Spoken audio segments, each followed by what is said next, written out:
رمضان کا روزہ رکھتی ہے، اپنے شوہر کی خدمت اور اطاعت کرتی ہے اور اپنی شرمگاہ کی حفاظت کرتی ہے، دخلت من ابواب الجنت شاءت، ایسی عورت جنت کے جس دروازے سے چاہے وہ جنت میں جا سکتی ہے۔ 4 کام صرف ایک عورت کر لے، جنت کی گارنٹی اللہ کے نبی دے رہے ہیں، جنت کے جس دروازے سے وہ چاہے جنت میں جا سکتی ہے۔ اسی طریقے سے میرے پیارے ساتھیوں، اگر آپ جنت میں جانا چاہتے ہیں، کبھی رات میں بیٹھ کر کے، کبھی تنہائی میں بیٹھ کر کے، جب کوئی دیکھنے والا نہ ہو، کوئی کیمرہ نہ لگاؤ، کوئی آڈیو ریکارڈنگ نہ کر رہا ہو، کوئی ویڈیو نہ بنا رہا ہو، رات کا اندھیرا ہو، آپ ہیں اور آپ کا کمرہ ہے اور آپ کے گناہوں کی سیاہی ہے، اللہ کی بارگاہ میں اپنے ہاتھ پھیلائیے اور اپنے گناہوں کو یاد کر کے اللہ سے معافی مانگیے۔ وہ جو قطرے آپ کی آنکھوں سے نکلیں گے میرے پیارے ساتھیوں، اللہ کے نبی فرماتے ہیں عینان لا تمسہم النار، 2 آنکھیں ایسی ہیں جو کبھی جہنم میں نہیں جائیں گی، عین بکت من خشیت اللہ، ایک وہ آنکھ جو اللہ کے خوف سے روتی ہے، جس سے آنسو نکلتے اللہ کے خوف سے، وہ آنکھ کبھی جہنم میں نہیں جائے گی۔ اور ایک وہ آنکھ، وہ عین باتت تحرس فی سبیل اللہ، اللہ کے راستے میں چوکیداری کر رہی ہے، سرحدوں کی حفاظت کر رہی ہے، اس آنکھ والے کو بھی اللہ تعالیٰ جہنم میں نہیں ڈالے گا۔ 2 آنکھوں کو اللہ تعالیٰ جہنم میں نہیں ڈالے گا۔ اگر ہم اور آپ جنت میں جانا چاہتے ہیں، اپنی آنکھوں کو کبھی اللہ کے خوف سے اپنی آنکھوں میں ہم آنسو بھی لے آئیں میرے بھائیوں، وہ آنسو جو اللہ کے لیے بہیں گے، وہ آنسو بھی ہمیں جنت میں لے کر کے انشاءاللہ جائیں گے۔ اور اسی طریقے سے اگر آپ جنت میں جانا چاہتے ہیں تو میرے پیارے ساتھیوں، شریعت نے ایک کام اور بتایا ہے کہ ہمیشہ سچائی کا ساتھ دو، ہمیشہ سچائی کا ساتھ دو، سچ بولو اور سچ لوگوں کا ساتھ دو۔ اللہ کے نبی فرماتے ہیں علیکم بالصدق فإن الصدق یہدی الی الجنہ، اے میری امت کے لوگوں ہمیشہ سچائی کا ساتھ دو، کیونکہ سچائی جنت کی طرف لے کر کے جاتی ہے۔ وإیاکم والکذب، اور جھوٹ سے ہمیشہ بچو، فإن الکذب یہدی الی النار، کیونکہ جھوٹ آپ کو جہنم کی طرف لے کر کے جاتا ہے۔ سچائی کا ساتھ دیجئے اور سچوں کے ساتھ رہیے، انشاءاللہ یہ راستہ بھی آپ کو جنت کی طرف لے کے جائے گا۔ اسی طریقے سے میرے پیارے ساتھیوں، جنت میں لے کر کے جانے والا ایک اور عمل ہمیں قرآن و سنت کے اندر بتایا گیا۔ وہ عمل یہ ہے کہ ہم اللہ کے نبی کی اطاعت کریں، اللہ کے نبی کی پیروی کریں، اللہ کے نبی کے راستے پر چلیں، آپ کی اطاعت کرنے والا بھی جنت میں جائے گا۔ اللہ کے نبی فرماتے ہیں کل امتی یدخلون الجنت الا من ابا، میری امت کے سارے لوگ جنت میں جائیں گے مگر وہ لوگ جنت میں نہیں جائیں گے جن کو جنت میں جانا منظور نہیں ہے، جو جنت میں جانے سے انکار کر دیں گے۔ صحابہ نے کہا اللہ کے نبی وہ کون سے بد نصیب لوگ ہوں گے جو جنت میں جانے سے انکار کر دیں گے؟ آپ نے فرمایا من اطاعنی دخل الجنہ، جو میری اطاعت کرے گا وہ جنت میں جائے گا، ومن عصانی فقد ابا، اور جو میری نافرمانی کرے گا وہ جہنم میں جائے گا۔ جو میری نافرمانی کرے گا سمجھو وہ جنت میں جانے سے انکار کر رہا ہے۔ میرے پیارے ساتھیوں، آج کتنے مسلمان ہیں، ان کے سامنے نبی کی حدیث پڑھ کے سنا دو، ان کے سامنے بخاری کی روایت پڑھ کے سنا دو، ان کے سامنے اللہ کے نبی کا عمل پڑھ کے سنا دو، وہ کہتے ہیں صاحب بات تو صحیح ہے، حدیث تو صحیح ہے، روایت تو صحیح ہے، مگر ہم اپنے باپ دادا کا طریقہ نہیں چھوڑ سکتے، ہم اپنے پیر صاحب کا طریقہ نہیں چھوڑ سکتے، ہم اپنے بزرگوں کا طریقہ نہیں چھوڑ سکتے۔ ابھی آپ کے بہار میں ایک اسٹیشن ہے بارسوئی، بارسوئی سے مجھے جمعہ پڑھانا تھا پاکڑ میں، اور اتفاق سے کوئی ٹرین نہیں تھی تو بارسوئی سے 4 ویلر بک کر کے میں پاکڑ گیا تھا۔ اب وہ جو 4 ویلر والا تھا وہ اتفاق سے ٹناٹن تھا، بالکل ٹناٹن۔ اب راستے پر اس نے خواجہ صاحب کی منقبت میں قوالیاں سنانا شروع کر دیا مجھے، اور میں بھی مجبور تھا، اسی کی گاڑی میں بیٹھا ہوں، میں کیا اس کو منع کروں، وہ قوالی سنائے جا رہا ہے۔ تو راستے میں نے اس سے پوچھا کہ بھائی لگ رہا ہے کہ آپ کو خواجہ صاحب سے بہت محبت ہے۔ اس نے کہا مولانا بہت محبت ہے۔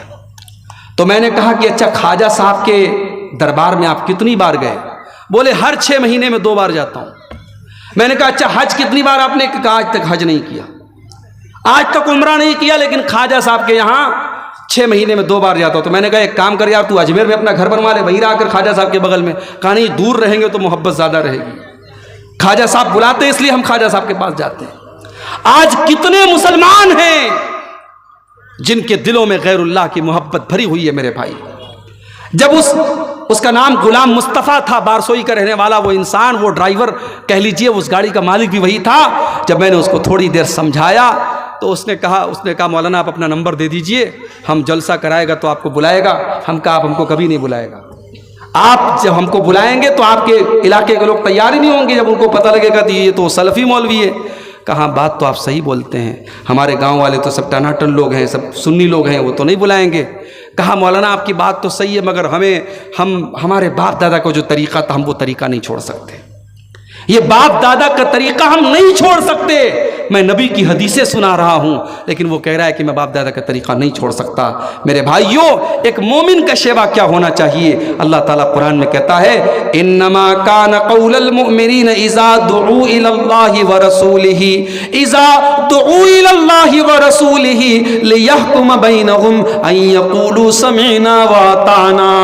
ایک مومن کی شان تو یہ ہے، ایک مومن کا حال تو یہ ہونا چاہیے جب اس کو اللہ کی طرف بلایا جائے، جب اس کو رسول کی طرف بلایا جائے تو ایک مومن کی زبان سے بس ایک ہی جملہ نکلنا چاہیے، سمعنا واطعنا، ہم نے سن لیا اور مان لیا. ایک مومن کی زبان سے کچھ اور نہیں نکلنا چاہیے. آج ہمارا ایمان کمزور ہو چکا ہے. نبی کی حدیثوں کے سننے کے بعد ہم اس کی تعویلیں کرتے ہیں اور باپ دادا کا نام لے کر کے ہم اس کو ٹھکرا دیتے ہیں. اللہ کے نبی فرماتے ہیں جس نے میری اطاعت کی وہ جنت میں جائے گا اور جس نے میری نافرمانی کی وہ جہنم میں جائے گا. اور ایک آخری حدیث سنا کر کے، کیونکہ 3:15 کے قریب ہو رہا ہے، ایک آخری حدیث سناتا ہوں جنت میں لے کر کے جانے والا ایک آخری عمل بیان کر کے میں بات ختم کروں گا. میرے بھائیوں، اگر ہم اور آپ جنت میں جانا چاہتے ہیں، ایک بڑا سمپل طریقہ بتا رہا ہوں آپ کو. اللہ کے رسول کے ایک صحابی کا واقعہ سنا کر کے کہ اللہ کے نبی ایک مرتبہ مسجد میں بیٹھے ہوئے تھے، صحابہ آپ کے ساتھ تھے. اچانک آپ نے دروازے کی طرف اشارہ کر کے کہا یدخل علیکم من ھذا الباب رجل من اہل الجنہ.